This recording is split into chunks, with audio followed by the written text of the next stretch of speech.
I mopped the dorm floor at 2 in the morning. My hands were raw from the bleach. My phone lit up on the floor beside me. It was my twin sister.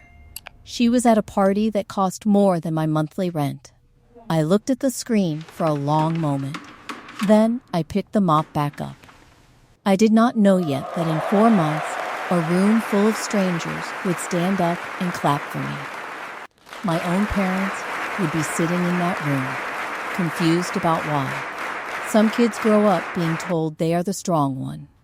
It sounds like a compliment. It is not. It means nobody is coming to help you. If you have ever been the child who had to be fine, who had to figure it out alone while someone else got the hugs, you already know how this story feels in your chest. Stay with me.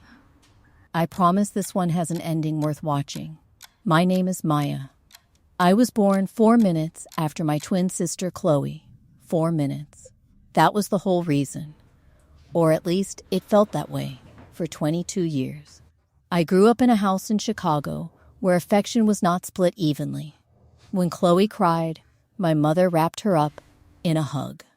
When I fell off my bike and scraped my knee open, my mother handed me a paper napkin. She said, "You're strong, Maya. Handle it." I was 6 years old. When I was 6, I jumped off a swing to catch Chloe before she hit the ground. I landed hard on my wrist. My father ran over. He picked Chloe up first. He told me, quietly, that if I had gotten hurt, that would have been on me. By the time we hit college, the favoritism had a real price tag attached to it. My parents wrote a check for $80,000 for Chloe's tuition. They did it without a single question. When it was my turn, my father looked at me across the kitchen table. He said I was smart enough to figure it out myself. So I did. I found a small room near campus in Chicago. I took a job mopping dorm hallways at night. I sorted files in the library in the afternoons. I studied accounting in between shifts, usually with a cold cup of coffee going stale next to my textbook. What nobody in my family knew was that I was not doing this completely alone. My grandmother, Nana Clara, lived 2 states away. She called me every Sunday.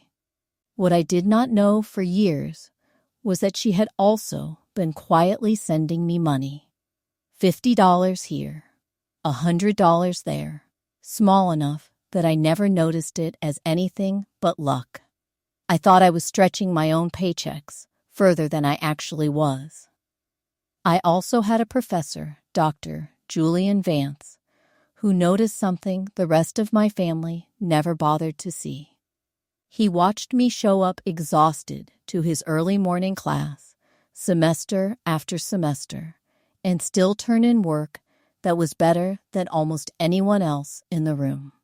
What nobody in that room knew was that he had quietly written me a recommendation letter for the National Presidential Fellowship. It is one of the most competitive academic awards in the country. Only 5 students nationwide receive it each year. The favoritism did not stay quiet. It showed up in small, sharp moments that added up over time. At a family dinner during my junior year, Chloe looked across the table at me and said, "You look tired, Maya. Maybe work on your time management." I had just come from a 9-hour shift. My parents laughed. Nobody corrected her. A few months later, my phone buzzed with a message. Chloe had meant to send it to our parents. Instead, it landed in an old group chat I was still part of. It called me the cleaning lady of the family. I read it twice. I did not respond. I took a screenshot and closed the app. I told myself I would probably never need it. Then came the fellowship acceptance email. I called my mother right away. I was shaking a little as I read her the news. She paused for a second, then said, "That's nice. Chloe's going to a party at a professor's house tonight." I sat there holding the phone after she hung up. I finally understood that we were never going to speak the same language. Graduation day arrived. I wore the only black dress I owned. The university president stepped up to the microphone. He talked about a student who worked 3 jobs and never had a safety net. He did not use my name yet. He did not need to. The whole hall stood up. People I had never met were clapping. My parents sat frozen in their seats. I watched their faces change in real time. After the ceremony, my father found me near the exit. His face looked pale. He said, "My parents never praised me either. I didn't want that for you." I did not answer right away. I stood there and thought about the screenshot still sitting in my phone. I thought about the word Chloe had used for me and how nobody in that family had ever bothered to correct her. I already had a plane ticket to Seattle. I already had a job offer from a respected auditing firm, one I had earned entirely on my own merit. I had not told my parents any of it yet. They had no idea what was coming. I told my father calmly that I understood him. Understanding is not the same thing as forgiveness. I said it once, without raising my voice, and then I let it sit there between us. I packed my apartment over the next 2 weeks. I did not call my parents to say goodbye. They did not call me either. My mother later told a cousin that I never needed them anyway. That was the last thing she said about it. Nana Clara called me the night before my flight. Her voice was thick when she spoke. I thanked her, finally, for every quiet transfer she thought I never noticed. She went quiet on the other end of the line for a moment. Then she just said she was proud of me. I landed in Seattle with 2 suitcases and a job that started on Monday. My new office had my name on a plate at my desk, Junior Auditor. I ran my fingers over the letters for a second before I sat down. Months passed. I built a quiet, steady life. Then Chloe texted me. Without me there to absorb everything, my parents had turned their full attention onto her for the first time. She was buckling under expectations she had never been trained to carry.